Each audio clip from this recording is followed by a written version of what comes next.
दिन कहवा से लाई बा पापा हो पतो हो एक दिन।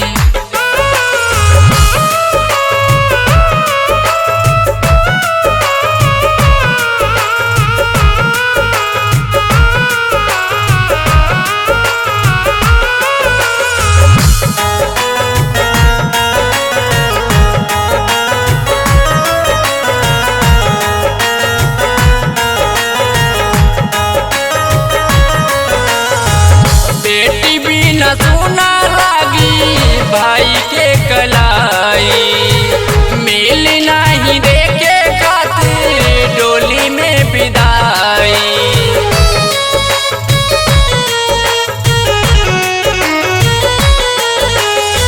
बेटी बिना सुना लागी भाई के कलाई, मिल नहीं देखे खातिर डोली में विदाई। बंधन रस्म के बोला, बंधन रस्म के बोला कैसन निभाई बा पापा हो पतो एक दिन कहवा से लाई बा पापा हो पतो एक दिन कहवा से लाई बा पापा हो पतो एक दिन।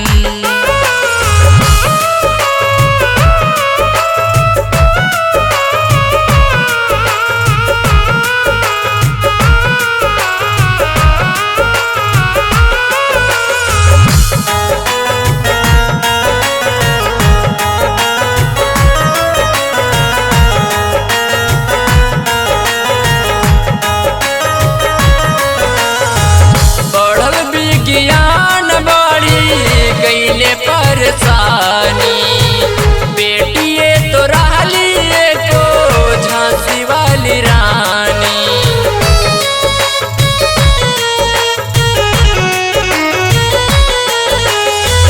बढ़ल विज्ञान बड़ी गईले परेशानी, बेटिए तो रहली को झांसी वाली रानी।